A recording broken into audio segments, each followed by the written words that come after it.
વચનામૃત ગઢડા પ્રથમ 54.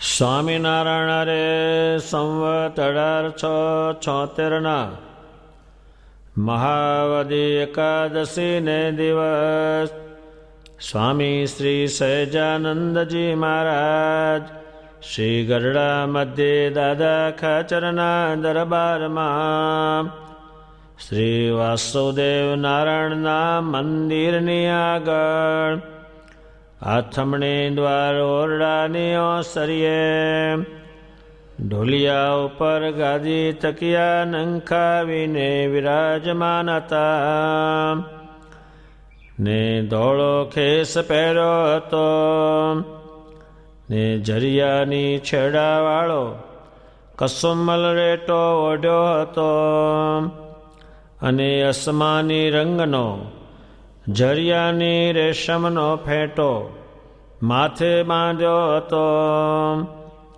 ને પોતાના મુખારવિંદની આગળ મુનિ તથા દેશ દેશના હરિભક્તની સભા ભરાઈને બેઠી હતી. પછી મુક્તાનંદ સ્વામીએ પ્રશ્ન પૂછ્યો જે હે મહારાજ, શ્રીમદ ભાગવતના એકાદશ સ્કંદમાં જનક રાજા અને નવયોગેશ્વરના સંવાદે કરીને કયા જે ભાગવત ધર્મ તેનું જે પોષણ તે કેમ થાય અને વળી જીવને મોક્ષનું જે દ્વાર તે ઉઘાડું કેમ થાય. પછી શ્રીજી મહારાજ બોલ્યા જે સ્વધર્મ, જ્ઞાન, વૈરાગ અને મહાત્મા જ્ઞાન તેણે સહી જે ભગવાનની ભક્તિ તેણે યુક્ત એવા જે ભગવાનના એકાંતિક સાધુ તેના પ્રસંગ થકી ભાગવત ધર્મનું પોષણ થાય છે અને વળી જીવને મોક્ષનું જે દ્વાર તે પણ એવા સાધુના પ્રસંગ થકી ઉગાડો થાય છે. તે કપિલદેવ ભગવાને દેવહૂતિ પ્રત્યે કયો છે જે પ્રસંગમજરમ પાશમાત્મનઃ કવયો વિદુઃ સ એવ સાધુષુ કૃતો મોક્ષદ્વારમ પાવૃતમ. જેઓએ જીવને પોતાના સંબંધીને વિશે દ્રઢ પ્રસંગ છે તેઓને તેવો જ પ્રસંગ જો ભગવાનના એકાંતિક સાધુઓને વિશે થાય તો એ જીવને મોક્ષનું દ્વાર ઉગાડું થાય છે. પછી શુકમુનિએ પૂછ્યું છે, ગમે તેવો આપતકાલ પડે ને પોતાના ધર્મમાંથી ન ખસે તે કયે લક્ષણે કરીને ઓળખાય. પછી શ્રીજી મહારાજ બોલ્યા જે જેને પરમેશ્વરના વચનની ખટક રહે અને નાનું મોટું વચન લોપી શકે નહીં એવી રીતનો જેનો સ્વભાવ હોય તેને ગમે તેવો આપતકાળ આવે તોય પણ એ ધર્મ થકી પડે જ નહીં. માટે જેને વચનમાં દ્રઢતા છે તેનો ધર્મ દ્રઢ રહે અને તેનો સત્સંગ પણ દ્રઢ રહે. ભગવાન સ્વામિનારાયણને મુક્તાનંદ સ્વામી પૂછે છે, નવ યોગેશ્વરો અને જનક રાજા અને જનક રાજામાં જે ભાગવત ધર્મનું પોષણ થયું એવું પોષણ કેમ અમે સૌને થાય, શું કરીએ તો થાય? ત્યારે જનક રાજા એ રાજ ચલાવતા પણ કાયમ કથાનું શ્રવણ કરતા, તારે જ એનો ખ્યાલ આવતો બધો જ. ત્યારે જનક રાજા કથા સાંભળતા હતા. એમાં સુખદેવજીએ જનક રાજાને કથા સંભળાવી, પણ જનક રાજા જ્યારે કથામાં આવે ત્યારે સુખદેવજી કથા ચાલુ કરે. ત્યારે બધા ઋષિ મુનિઓએ પૂછ્યું, હે સુખદેવજી, તમે કંઈ પણ રાખતા નથી, કંઈ લેતા નથી, તો આ જનક રાજા પાસે તમારે શું લેવું છે? એટલે એ આવે ત્યારે તમે કથા કહો અને બીજા આવે ત્યારે ન કહો, એનું શું કારણ છે? ત્યારે સુખદેવજી કહે છે, કારણ તમને કહીશ. જનક રાજા સભામાં આવ્યા, પ્રણામ કરી સુખદેવજીનું પૂજન કરીને બેઠા. બધાએ ઋષિ મુનિને કહ્યું કે હું આ 4 મહિનાથી કથા કરું છું, એમાં શું શું આવ્યું તમે કહો. ત્યારે બધાએ કહ્યું, અમને ખબર નથી. ખબર નથી એટલે ક્રિયા થતી નથી. જનક રાજાને કહ્યું, હે રાજન, ગઈકાલે મેં કથા શું કરી તે પણ તમે કહો. હે સુખદેવજી, હે ગુરુ મહારાજ, તમે કહો તો તમે 4 મહિનાથી જે કથા કરો છો ત્યાંથી કહું કે એક દિવસની કહું? ત્યારે બધાને ખ્યાલ આવ્યો કે જનક રાજામાં પરમેશ્વરની વાણી ઉતરે છે, એટલે એમાં ગુણ ઉતરે છે. દુનિયાની વાણી ફોક છે ગુણ વગરની, અને આ વાણી ગુણવાળી હોય છે. ત્યારે જનક રાજા કથાનું શ્રવણ કરતા હતા. એમાં એની મિથિલા નગરી સળગી. રાજદૂતે આવીને કહ્યું, મિથિલાયામ પ્રદીપ્તાયામ, મિથિલા સળગી રહી, અત્યારે ભડકે. હે રાજન, એને આપ ઠારવા માટે પધારો. ત્યારે રાજા સુખદેવજીને કે આપ કથા ચાલુ રાખો. નમે એવમ કિંચિત, મારો આ બ્રહ્માંડમાં કાંઈ પણ નથી. ત્યારે આવા જે લક્ષણો કેમ ઉતરે એવું સજીમાને પૂછ્યું. ત્યારે સજી મહારાજે કહ્યું કે અને મુક્તાનંદ સ્વામીએ કહ્યું, એવું પોષણ કેમ થાય અને મોક્ષનું દ્વાર ખુલ્લું કેમ થાય? ત્યારે આ બ્રહ્માંડમાં કોઈ આગળ જતો નથી, એને મોક્ષનું દ્વાર બંધ છે અને પેલું ખુલ્લી ગયું છે. એનું શું કારણ છે? ત્યારે ભગવાન સ્વામિનારાયણ અક્ષરધામમાં અનંતકોટી મુક્તોને જે એમને ઉપદેશ કર્યો છે, અને એ અનંતકોટી મુક્તો આ પુરુષોત્તમને ભજે છે. આ પૃથ્વી ઉપર અનંતકોટી મુક્તો લાવ્યા, તેમણે આ જ પુરુષોત્તમને ભજેલા છે. અને એમણે સૌને કહ્યું, તમે ભલે તમે મને જાણો છો, તમને બધી, તો પણ તમે સ્વધર્મ પાળજો. એટલે તમે પાલન કરશો ત્યારે જ પાળશે. નન સંતોને, એ સંતોને ભગવાને એટલું બધું પળાવ્યું છે કે 110 કે 15 પ્રકરણો ફેરવા એને, એ એમણે પાળ્યું આ પૃથ્વી ઉપર. જ્યારે માણસે આ દેહને સાચ્યું અને પછી સળગાવ્યું, ત્યારે એમને સ્વધર્મ ભગવાને શીખવાડે એટલો પાળ્યો. સ્વ એટલે પોતે જ પાળ્યો, એમાં કોઈનું ન લેવાય. જેમ જે ખાય એની જ ભૂખ ભાંગે, એ બીજાની ન ભાંગે. બીજો ખાય એને ભૂખ ન ભાંગે. એમ શ્રીજી મહારાજે સ્વધર્મ એટલો બધો પળાવ્યો,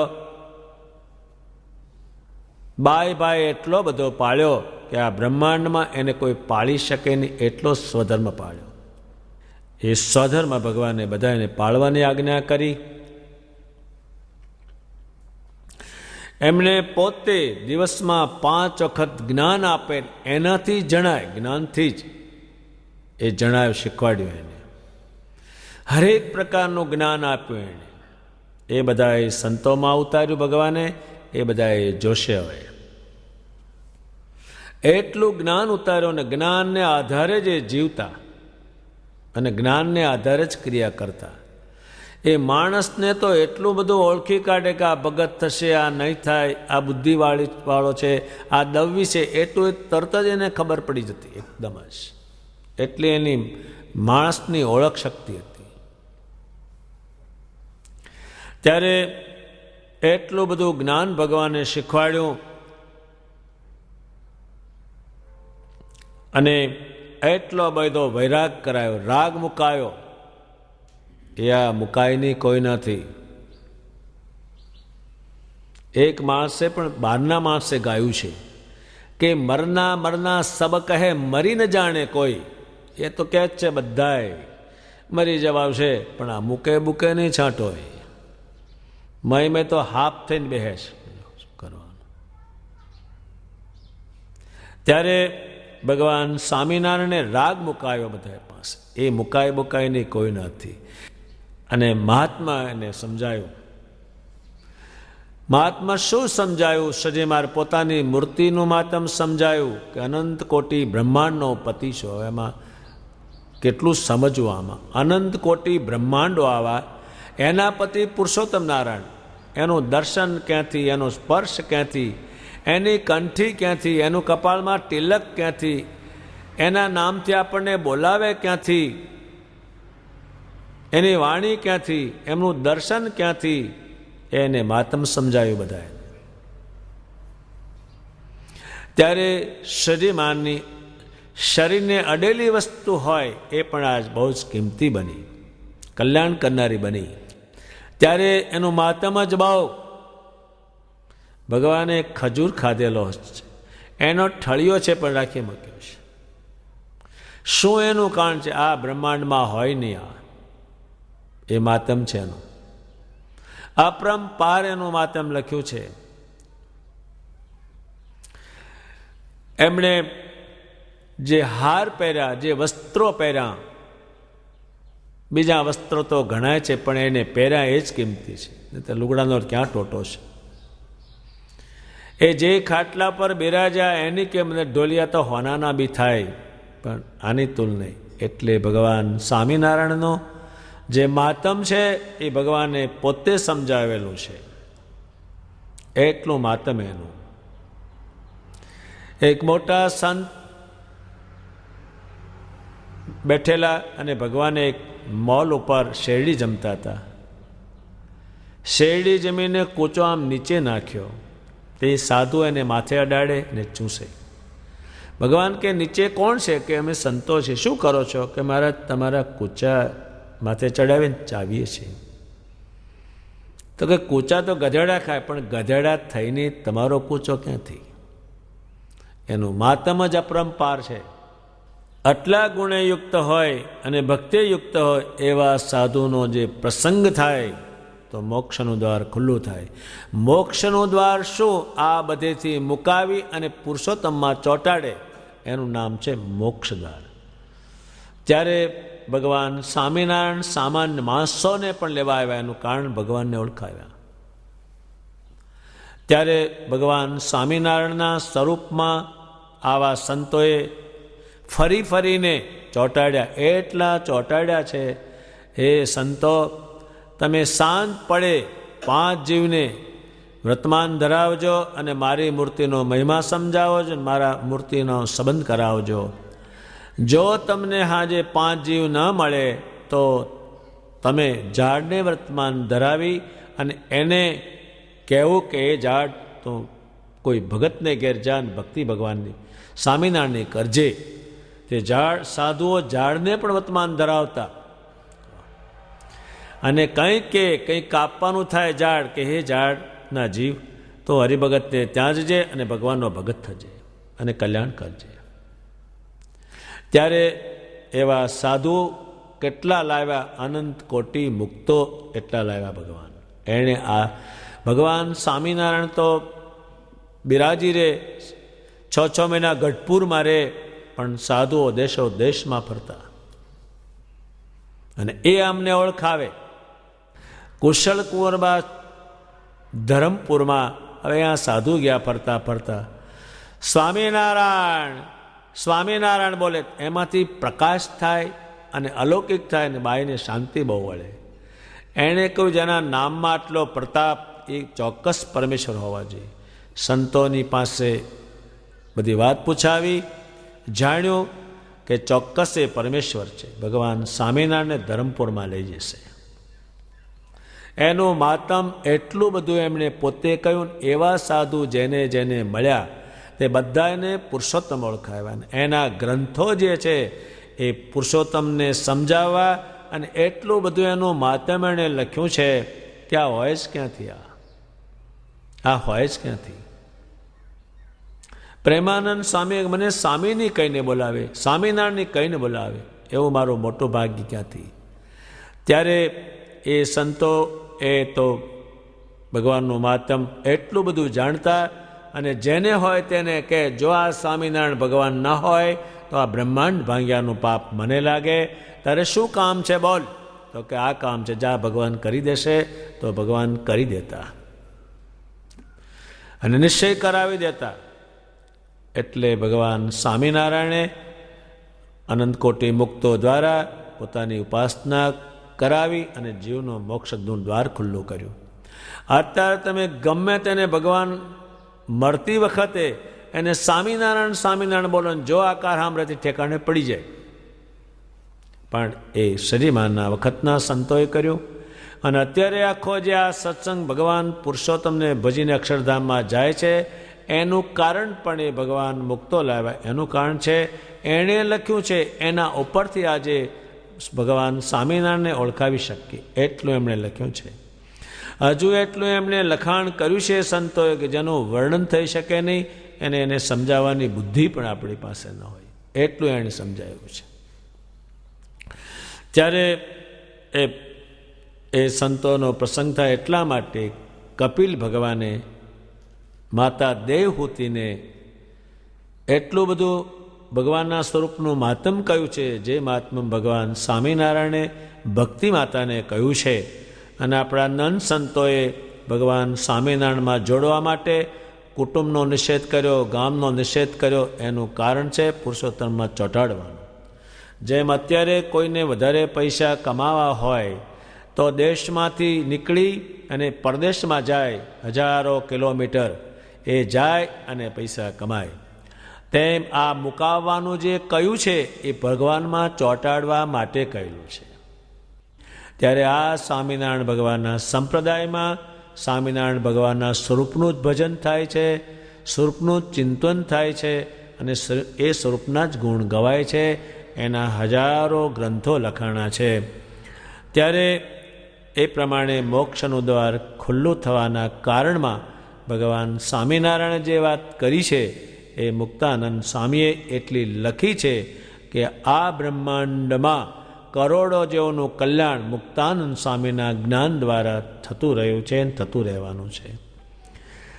પછી શુક મુનિએ ભગવાન સ્વામિનારાયણને પૂછ્યું કે ગમે તેવો આપતકાળ પડે પણ તમારા સ્વરૂપમાંથી ખસે નહીં, એનું કારણ શું છે? ત્યારે હરિભગતને જ્યારે જ્યારે આપત્તિ પડેલી ત્યારે કેટલાકે છોડી દીધું છે અને કેટલાકે છોડ્યું જ નથી.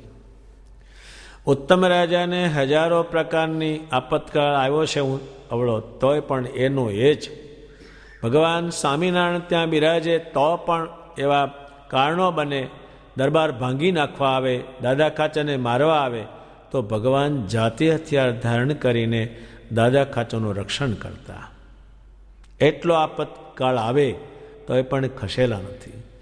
હજારો સ્ત્રીઓ અને પુરુષોને એટલો આપતકાળ આવ્યો છે કે પણ એ ખસા નથી. એ સ્વામીને તમારે જેમ કરો એમ કરો, તમારે જીભ કાપી નાખો, પણ એ અંદરમાંથી તો સ્વામિનારાયણ જવાના નથી. એમ કેટલી ઉપાધિ આપણા સંતોએ મારશાનો ખાધો, ભગવાનના વચનથી જ ખાધો કે તમે કલ્યાણ કરવા જાઓ, કોઈને મારશો નહીં. તેમાં તો બધા કાઠી હતા, અડધા તો ભૂકા જ કાઢી નાખે. ત્યારે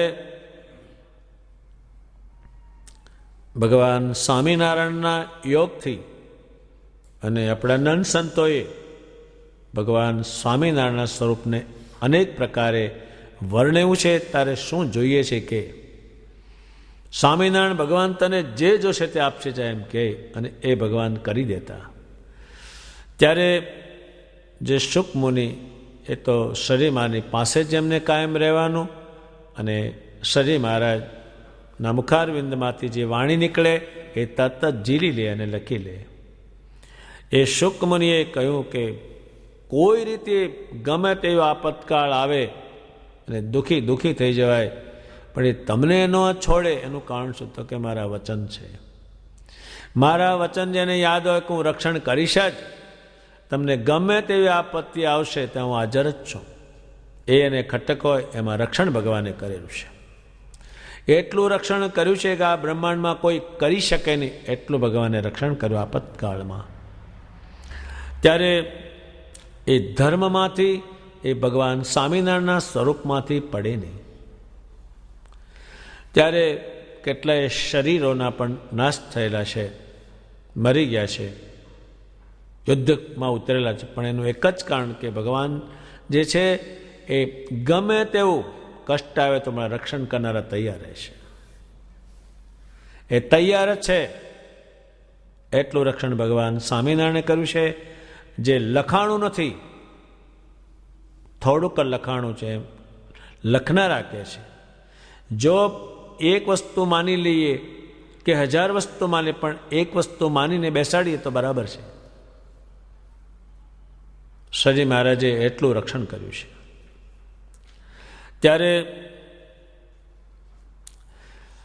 ભગવાનના વચનને આધારે સત્સંગ રાખે, એનો સત્સંગ દ્રઢ થાય બહુ જ, અને એને એ જ એકાંતિક ભગત થાય, અને એનો સત્સંગ દ્રઢ એનો જ રહે.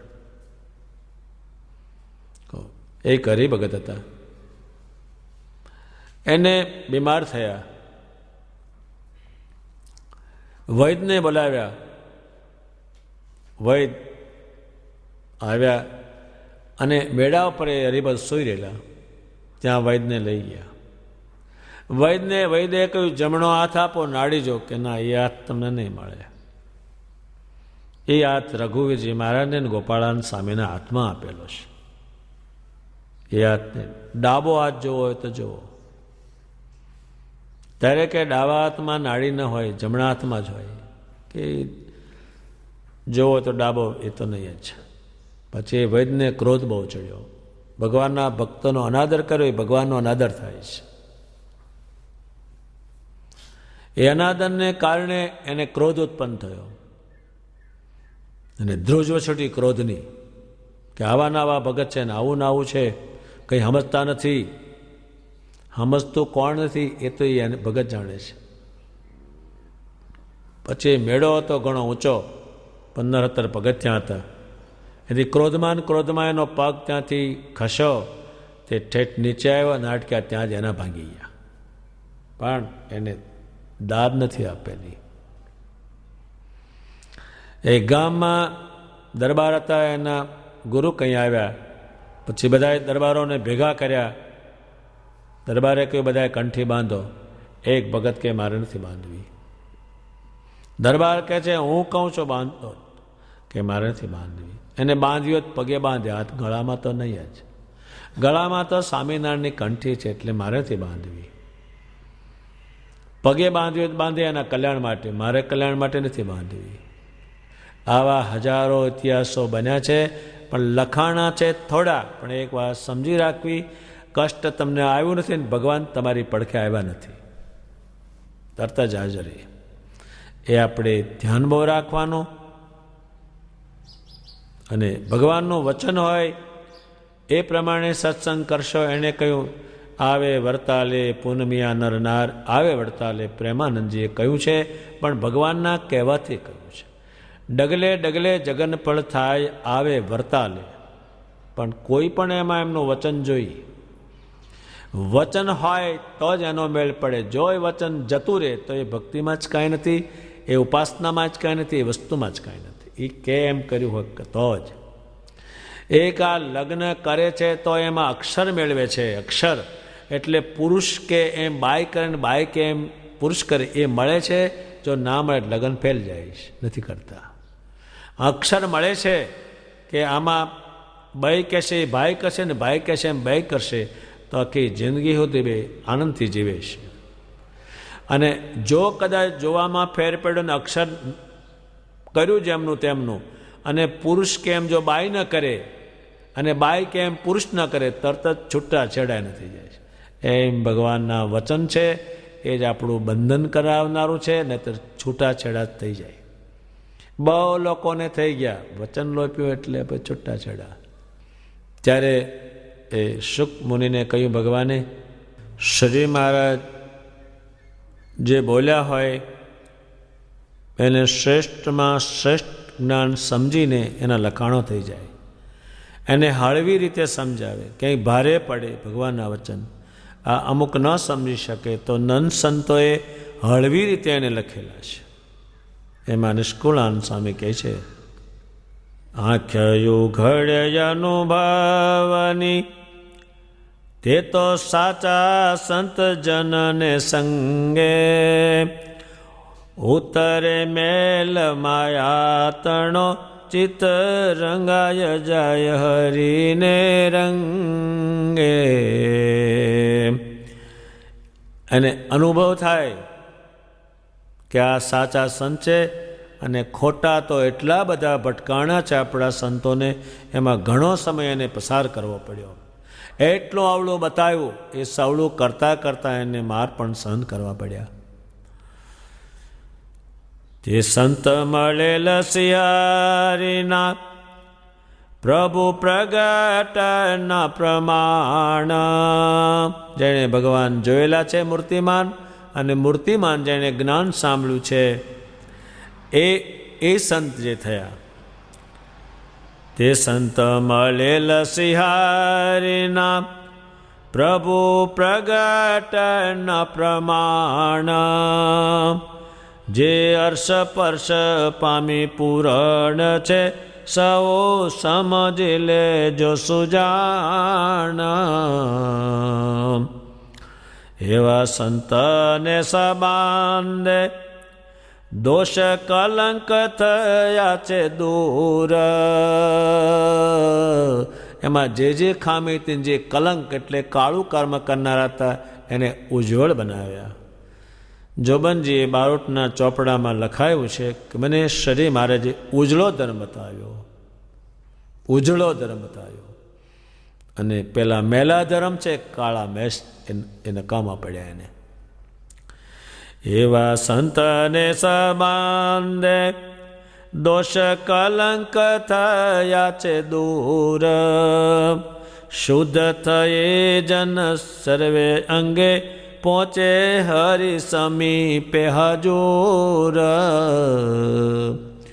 આ પ્રમાણે ભગવાન સ્વામિનારાયણના જ્ઞાનને એટલું બધું સમજાવે કે નાનામાં નાનો માણસ હોય, ડાબું જમણું જાણતો ન હોય, તે સ્વામિનારાયણના જ્ઞાનને સમજે અને સ્વામિનારાયણ ભગવાનને ભજે, એવું જ્ઞાન પણ નંદસંતોએ પુષ્કળ લખેલું છે.